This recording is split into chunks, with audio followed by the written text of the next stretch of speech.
Respecto a los sistemas de disco funcionan principalmente como almacenamiento secundario.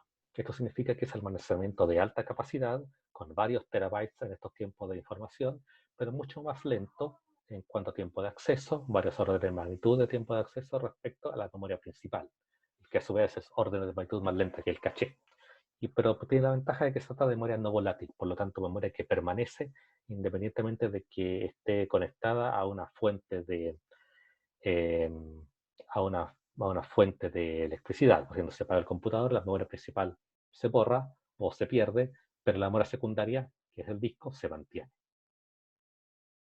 El dispositivo más común aún en estos tiempos de almacenamiento sigue siendo los discos magnéticos. Por lo tanto, tiene sentido un poco dar una mirada de cómo funcionan. Y un disco magnético se ve más o menos de esta manera. Vemos un disco magnético, es básicamente, bueno, discos, pero más de uno. Tenemos muchos discos de material magnético que pueden magnetizarse con un campo magnético en uno u otro sentido. De acuerdo al otro uno u otro sentido, va a depender si hay un 0 o un 1. Entonces, internamente tenemos varios discos internos que se llaman platos. ¿Ya? Cada uno de estos uno le llama un plato. Y el disco está como el disco del el concepto de aparato disco del que hablamos, en verdad está compuesto por varios de estos platos y para cada plato hay un cabezal. Un cabezal que es capaz de capturar ese campo eléctrico, transformarlo en un 1 o un 0. Y todos ellos conectados a un brazo que permite moverlos en esta dirección, hacia adelante o hacia atrás, ¿ya? Hacia de manera más interna o de manera más externa del disco, ¿ya? Como que esto puede avanzar en un sentido, en este sentido. ¿Ya? Y mientras tanto, los discos están permanentemente girando. Tienen un motor que lo hace girar de manera permanente. Está todo el tiempo a una velocidad de rotación, que puede ir de los más lentos a 5400, 7200 y algunos hasta 15000, lo más rápido de revoluciones por minuto, ¿ya? Que es bastante rápido. Y no puede ser tremendamente rápido porque tiene que ir de manera sintonizada con este cabezal. Aquí la manera en que yo trato de leer información es que cada uno de cada disco está dividido en elementos concéntricos que le llamamos tracks, ¿ya? Cada, aquí vemos algunos divididos, ¿ya? Este círculo celeste es un track, pero hay muchos tracks concéntricos a lo largo de todo el disco. Por lo tanto, cuando yo quiero leer algún track, tengo que primero mover la cabeza hacia adelante o hacia atrás para quedar al nivel de ese track y poder leer lo que hay dentro. Y ahora dentro de ese track también hay subdivisiones, que es lo que se llaman sectores. Los sectores del disco son subdivisiones de un track que son las que guardan efectivamente bytes o bits, que es lo que va a querer leer mi cabezal. El cabezal usualmente no lee solamente un bit, lee bloques, lee lo que se llaman clusters, grupitos de bits, no lee solamente de una vez. Pero aquí también tiene que tener una cierta sincronización, porque si yo quiero leer este sector, entonces tengo que hacer que mi cabeza lea justamente cuando este sector pase por debajo de la cabeza. Por tanto, hay un trabajo mecánico de sincronización que tiene que efectuarse en ese momento. Esto tiene dos consecuencias. Una, el hecho de que sea mecánico, es que hay un tiempo, una latencia que hace para, que influye en el tiempo que va a demorar en llegar en que voy a poder leer un sector. Si yo quiero leer este sector, y el sector justamente cuando yo quiero leerlo está al otro extremo de la rotación, entonces tengo que esperar que haya una media rotación completa para que el sector llegue hasta mí. Incluso si el sector recién había pasado y justo después decidí leerlo, voy a tener que esperar que llegue, que circule por todo el disco hasta que llegue a mí otra vez. Entonces hay una latencia natural que se produce por el hecho de que esto está rotando permanentemente. Y la otra consecuencia es que tiene que haber una sintonización mecánica muy precisa del momento en que el disco, el sector pasa debajo del cabezal y el cabezal captura lo que hay en ese campo magnético. Y esa precisión, que es muy milimétrica, es increíblemente precisa. Por eso ocurre también que cuando un disco se nos cae o tiene algún desalineamiento, cuando el disco se cae, naturalmente estas agujas van a perder algún tipo de alineación. Entonces es muy malo para un disco magnético caerse porque este componente mecánico podría desintonizarse y cuando se desincroniza lo que hay que hacer es que se va a demorar más en leer, porque primero va a leer, va a encontrar que no logró leer todo lo que quería y va a tener que intentarlo de nuevo, va a tener que intentarlo varias veces. Y eso hace que el disco funcione de manera cada vez más lenta y eventualmente que tal vez deje de funcionar. El último concepto que hay acá es el concepto de cilindro. Y básicamente cuando uno habla de un cilindro es un conjunto de tracks. Cuando yo digo, el cilindro no es un concepto que uno use, pero que uno use para leer algo del disco, sino que me da una medida de de qué capacidad tiene el disco. O sea, claro, un disco que tiene 4 o 40 tracks, en el fondo un disco que tiene 40 cilindros, porque cada uno de estos platos tiene esa misma cantidad de tracks. Y cada uno, y el track de este, forman un cilindro, que es el que está a este nivel. ¿Ya? Si uno quiere ver un poco cómo es la geometría interna de los discos magnéticos, claro, uno ve algo así, porque uno ve aquí internamente varios tracks, cada círculo concéntrico corresponde a un track, y a medida que los tracks se van alejando, naturalmente tienen más área y pueden estar divididos en sectores más grandes. Cada uno podemos ver que aquí los tracks más internos tienen sectores, están subidos en sectores más pequeños, pero los de afuera están subidos en sectores más grandes. ¿Cómo está configurado eso? Bueno, depende mucho de la fabricación del disco. Eso implica también que cada lectura uno puede referirse a cada coordenada del disco. Por ejemplo, si uno quiere referirse a este sector en particular, estoy hablando probablemente del cilindro 2, porque si numeramos los cilindros de adentro hacia afuera, sería el cilindro 2 o el 1 llega, 0, 1.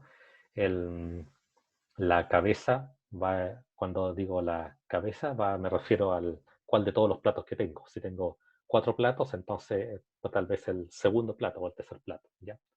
Plato, cada cabeza va a tener, estar asociada a un disco magnético distinto.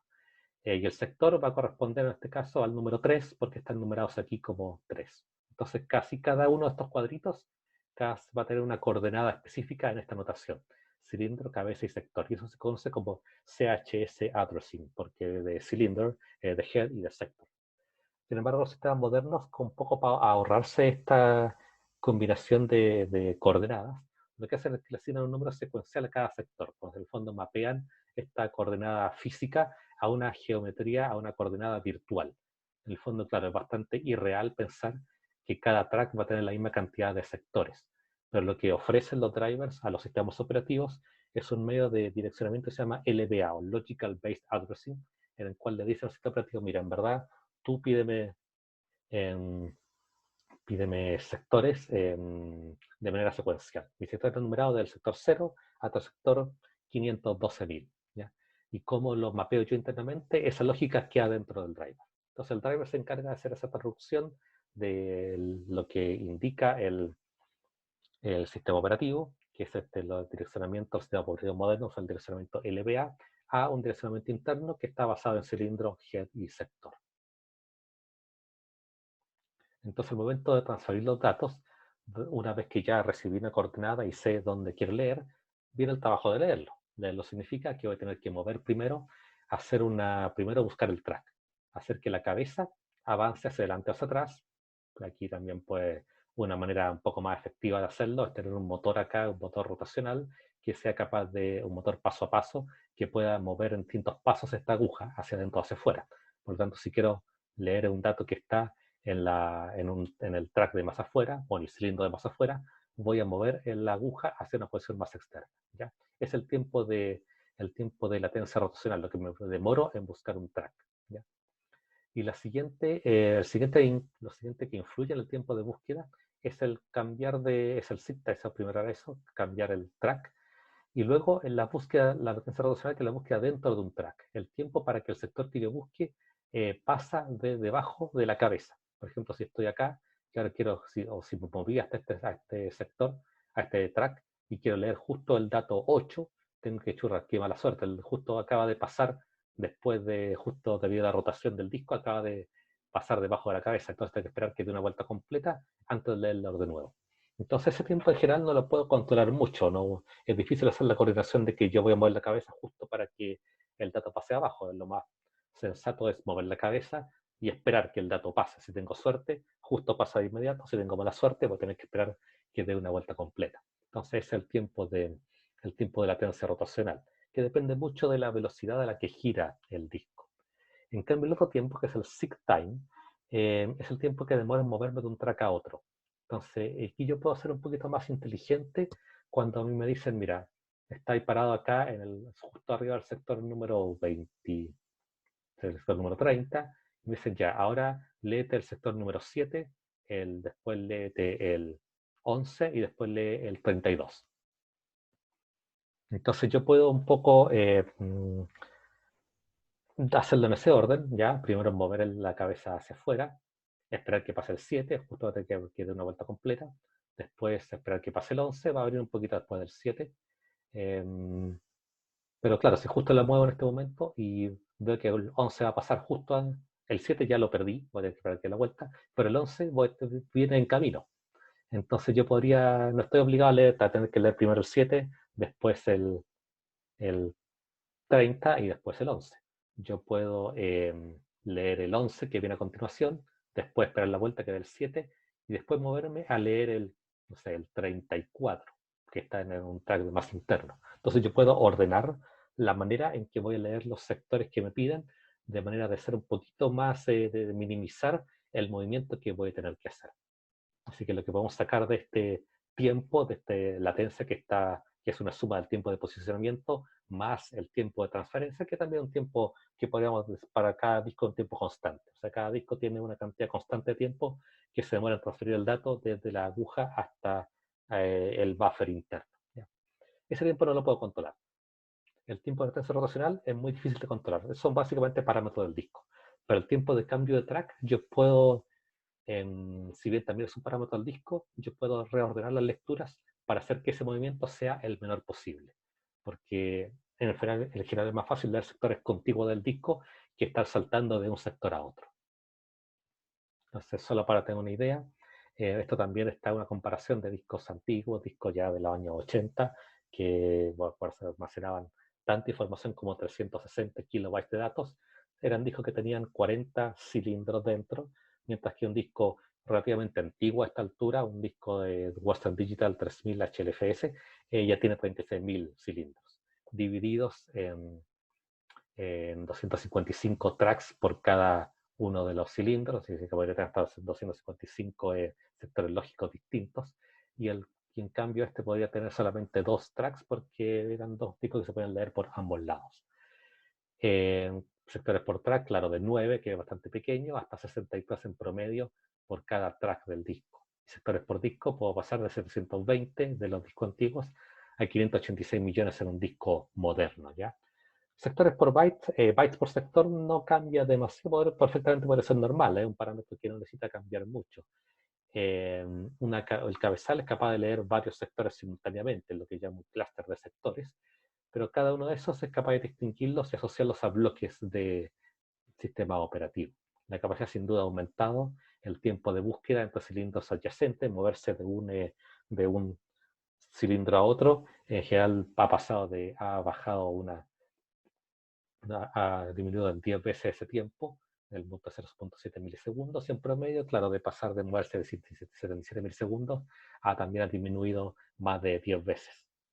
El tiempo rotacional también ha disminuido de manera bastante amplia y el tiempo de transferencia también es mucho más rápido en los discos modernos que en los discos magnéticos antiguos. Finalmente, todo esto que he dicho es válido para discos rotacionales, discos mecánicos, pero discos de estado sólido no tienen esta limitante. Un disco de estado sólido se comporta como una placa de memoria que no está sujeta a tiempo de búsqueda en el tensor rotacional. Por lo tanto, el tiempo de acceso es mucho más rápido, ya que no son mecánicos, son solamente eléctricos. Sin embargo, el costo, claro, es mayor por cada megabyte y al no tener un motor interno, porque tiene que estar haciendo girar el disco, tienen un menor consumo. ¿Qué desventaja puede tener? Más allá del precio, que eso ya se ha estandarizado bastante y ya es bastante, sigue siendo más caro que un disco magnético, pero bastante más competitivo, es que las celdas, claro, como son escrituras, el hecho de que yo tenga que mantener, son celdas que tienen una tecnología que permite mantener el dato, aunque un pendrive mantiene los datos aun cuando yo lo desconecto, porque tiene una cierta carga que permite que esta carga se mantenga. Pero eso también influye en que hay una cierta cantidad de veces cada vez que yo escribo y leo y borro y modifico lo que hay en una celda en particular, esta celda se va desgastando. Si bien soporta muchas lecturas, sobre 10.000 de lecturas y escrituras, que es lo que permite a veces que dure, dependiendo de la cantidad de uso, podrían durar como 5 años perfectamente o más. Entonces, sin embargo, la cantidad de reescrituras es limitada. Y eso también es una desventaja. Un disco magnético mantiene el magnetismo permanentemente, decae muy lentamente, puede durar 10, 20 años sin problemas, a menos que yo, claro, si le paso un imán, o naturalmente se va a perder esa, voy a abrir a romper los campos magnéticos.